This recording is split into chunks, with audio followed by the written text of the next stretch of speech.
রাসূল সাল্লাল্লাহু আলাইহি ওয়াসাল্লাম বলেন, কুল্লু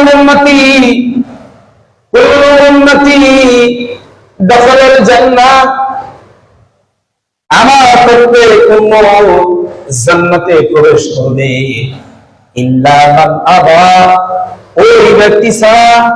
কিলা ওমান কিলা আবা, কিলা ওমান আবা, যেই ব্যক্তি আমাকে অস্বীকার করেছে ওই ব্যক্তি ছাড়া।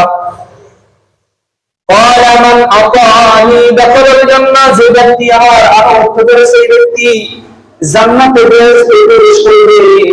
ওমান আসানি ফাকাদ আবা, আর যে ব্যক্তি আমার অনুসরণ করে নাই, আমার আনুগত্য করে নাই, সে জাহান্নামে প্রবেশ করবে, আমার আফসোস নাই।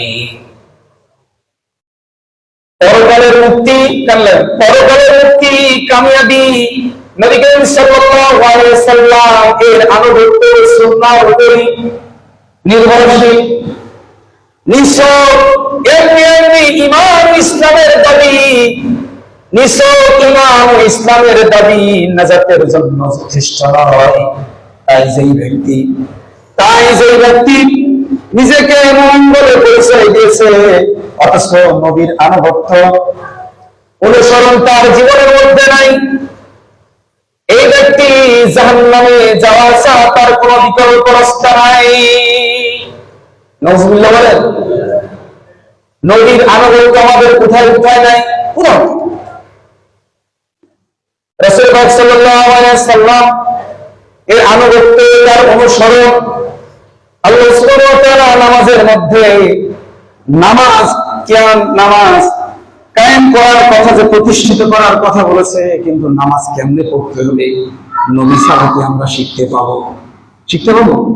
নবী কেমন করে নামাজ পড়তে হবে সেটা আমাদের শিখিয়ে দিয়েছে।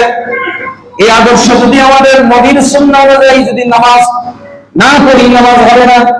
নবী যেমনি ভাবে রোজা রেখে আমাদেরকে দেখাইছেন, এমনি ভাবে যদি রোজা না রাখি, রোজা হবে না। নবী যেমনি ভাবে হজ করে দেখিয়েছেন, এমনি ভাবে যদি আমরা হজ না করি, নবীর অনুসরণে অনুযায়ী যদি হজ না করি, হজ হবে না। নবী যেমনি উমরা করে দেখিয়েছেন, এমনি ভাবে যদি আমরা উমরা না করি, উমরা হবে না। তার অনুসরণ ব্যতি রেখে উমরা হবে না।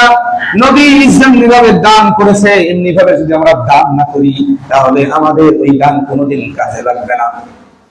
নবী যেমনি ভাবে খেলাফতের রাষ্ট্র পরিচালনা করেছে, এমনি ভাবে যদি আমরা নবীর খেলাফত রাষ্ট্র পরিচালনা না করি, নবীর আনুগত্য অনুযায়ী যদি না করি, এটা নিছক আমাদের মুমিন ধারণা করা হবে, মুমিন ঈমানদার দাবি করা হবে।